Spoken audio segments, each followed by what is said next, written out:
इस तरह के हल्के बयान दे करके अपने मंत्री पद की गरिमा को भी खराब करते हैं। और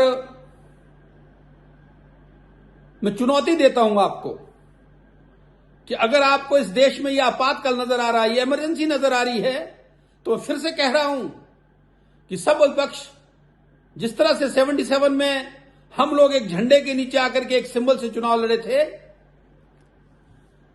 आप भी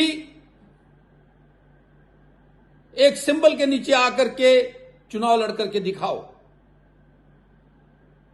आपने फिर से कहा कि मैंने चंद रोज पहले आप पर आरोप लगाए थे कि आप बहुत सारे विधायकों को विदेश ले जा रहे हैं, और आपने उसकी क्लैरिफिकेशन देने का प्रयास किया। लेकिन जो इजराइल के लिए आपकी टीम जा रही है,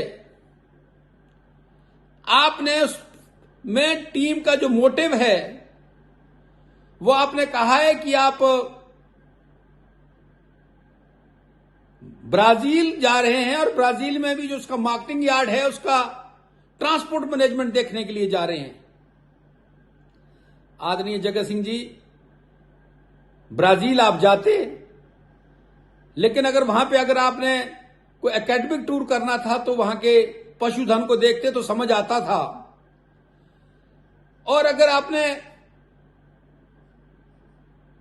मार्केटिंग यार्ड का, ट्रांसपोर्टेशन का मैनेजमेंट समझना है, तो हिंदुस्तान की आबादी से ऊपर का देश चाइना है, वहां से समझ के आते तो पता चलता कि इस देश के 140 करोड़ की आबादी के मार्केटिंग यार्ड के ट्रैफिक कंट्रोल को कैसे देखा जाए। ब्राजील जैसे छोटे देश में आप क्या मार्केटिंग यार्ड का ट्रैफिक मैनेजमेंट देखना चाहते हैं? तो ये इस तरह के बयान देकर के आप हिमाचल की जनता और गरीबों का जो पैसा विदेशी दौरे पे खर्च कर रहे हैं वो बड़ा दुर्भाग्यपूर्ण है। और मैंने जैसे पहले स्पष्ट रूप से आपको कहा कि 77 की इमरजेंसी देश नहीं भूला है, उसको आपातकाल कहते हैं। उसकी दर्द और पीड़ा को हमारे बुजुर्गों ने देखा है, आपने नहीं देखा। हमास से दोस्ती, आपके राष्ट्रीय नेतृत्व प्रस्ताव पारित कर करके उन पे मरसी की बात करते हैं, जो अल्लाह अकबर के नारे लगाते हैं, हमारी माता और बहनों के छाती पे कदम रख करके।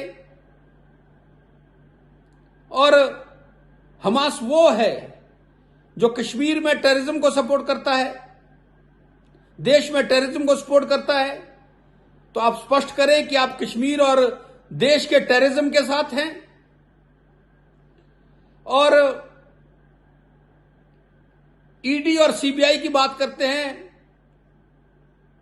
क्या 40 लोग जिन्होंने इस देश को लूटा 70 वर्ष में, आप उन लोगों के गिरेबान पे अगर ईडी और सीबीआई ने हाथ डाला, गरीबों का जो लूटा हुआ धन था उसको लोगों तक पहुंचाने के लिए, तो इसमें आपको पीड़ा हो रही है। पीड़ा जायज है। आपके और आपके राष्ट्रीय नेतृत्व ने जो चोर बाजारी की है वो आम लोगों के सामने आ रही है। धन्यवाद।